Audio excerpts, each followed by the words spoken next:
Assalamualaikum warahmatullahi wabarakatuh. Perkenalkan, nama saya Nur Lutfi Aulia dan ini teman saya Eli Safira.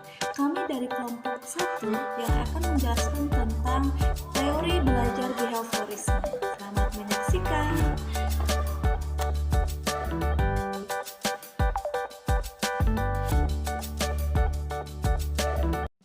Oke, baiklah, langsung saja di sini saya akan menjelaskan tentang teori belajar behaviorisme. Ada 4 para ahli tentang teori belajar behaviorisme ini. Yang pertama, Edward Lee Thorndike pada tahun 1874 sampai 1949. Yang kedua, Ivan Petrovich Pavlov pada tahun 1849 sampai 1956. Yang ketiga, Burrhus V. Skinner pada tahun 1904 sampai 1990. Dan yang keempat adalah Robert Jahn pada tahun 1916 sampai 2002. Nah, oke, langsung saja. Yang pertama, menurut Edward Lee Thorndike pada tahun 1874 sampai 1949. Menurut ia, belajar adalah peristiwa terbentuknya asosiasi-asosiasi antara peristiwa stimulus dan respon. Yang kedua, stimulus adalah suatu perubahan dalam lingkungan eksternal yang menjadi tanda untuk mengaktifkan suatu organisme pada diri seseorang untuk beraksi. Yang ketiganya, respon adalah sembarang tingkah laku yang dimunculkan karena adanya perangsang.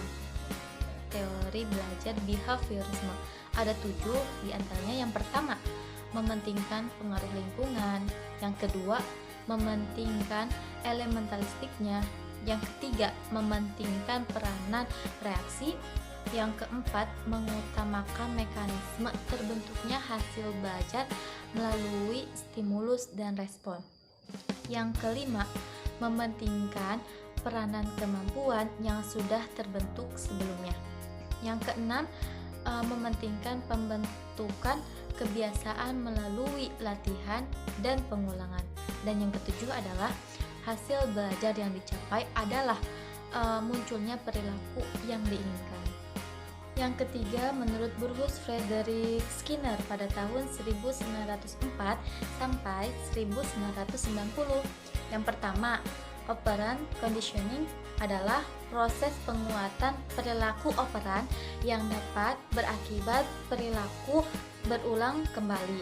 Yang kedua, gaya mengajar guru secara searah dan dikontrol oleh guru melalui pengulangan dan latihan. Yang ketiga, manajemen kelas berupa usaha untuk memodifikasi perilaku. Yang keempat, menurut Robert Jahn pada tahun 1916 sampai 2002. Ia berpendapat bahwa belajar dipengaruhi oleh pertumbuhan dan lingkungan.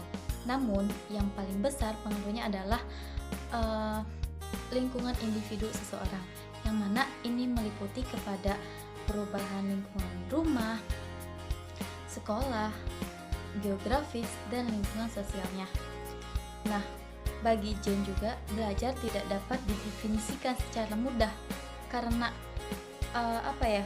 belajar ini bersifat kompleks. Artinya, hasil belajar akan mengakibatkan perubahan pada diri seseorang yang berupa kepada perubahan kemampuannya, sikapnya, nilai, dan minat pada diri seseorang. Menurut Jahn, ada 3 elemen belajar.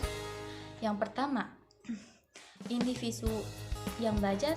Yang kedua, situasi stimulus. Dan yang ketiga, responden. Oke, di sini ada ciri-ciri teori belajar behaviorisme. Ada 7 diantaranya. Yang pertama, mementingkan pengaruh lingkungan. Yang kedua, mementingkan elementalistiknya. Yang ketiga, mementingkan peranan reaksi. Yang keempat, mengutamakan mekanisme terbentuknya hasil belajar melalui stimulus dan respon. Yang kelima, mementingkan peranan kemampuan yang sudah terbentuk sebelumnya. Yang keenam, mementingkan pembentukan kebiasaan melalui latihan dan pengulangan. Dan yang ketujuh adalah hasil belajar yang dicapai adalah munculnya perilaku yang diinginkan. Halo teman-teman, nah di sini saya akan menjelaskan mengenai eksperimen Thorndike, yang dimana dalam eksperimennya itu kucing lapar dimasukkan dalam sangkar atau puzzle box, dan kemudian di luar kotak itu diletakkan sepotong daging. Nah, dan juga kucing lapar melakukan berbagai tingkah laku untuk keluar dari sangkarnya. Kemudian tidak sengaja kucing tersebut itu menginjak tombol dan pintu sangkar terbuka. Kemudian kucing keluar dan memakan daging tersebut. Nah, setelah percobaan itu dilakukan berkali-kali, tingkah laku kucing itu menjadi makin efisien. Kemudian hal ini berarti kucing dapat memilih respon yang berguna dan tidak berguna. Selanjutnya itu hukum belajar Thorndike menurut eksperimennya, di mana ada hukum kesiapan. Yang pertama itu ada hukum kesiapan, yaitu semakin siap suatu organisme memperoleh suatu perubahan tingkah laku, maka pelaksanaan tingkah laku tersebut akan menimbulkan kepuasan individu sehingga asosiasi cenderung diperkuat. Nah, selanjutnya itu ada hukum latihan, di mana hukum latihan itu semakin sering tingkah laku diulang-ulang kemudian atau dilatih digunakan, maka asosiasi tersebut akan semakin kuat. Nah, di sini juga hukum ada yang terakhir itu ada hukum akibat. Baik, selanjutnya itu aplikasi teori belajar Pavlov, yang dimana yang pertama itu mementingkan pengaruh lingkungan dan mementingkan bagian-bagian. Selanjutnya yang ketiga itu mementingkan peranan reaksi, dan selanjutnya mengutamakan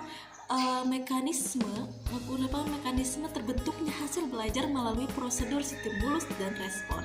Kemudian mementingkan peranan kemampuan yang sudah terbentuk sebelumnya.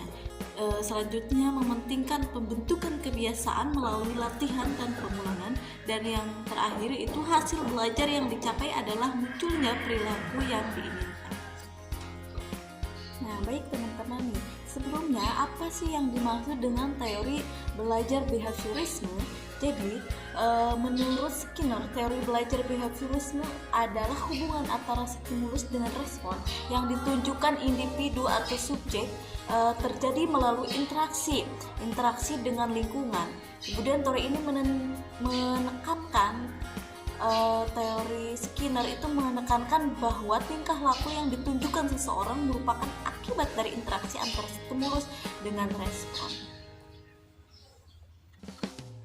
Selanjutnya itu adalah kekurangan teori belajar behavioristik, yang dimana kekurangannya itu yang pertama, tidak semua pelajaran dapat memakai teori belajar behavioristik, dan yang kedua itu guru diharuskan untuk menyusun bahan pelajaran dalam bentuk yang sudah siap.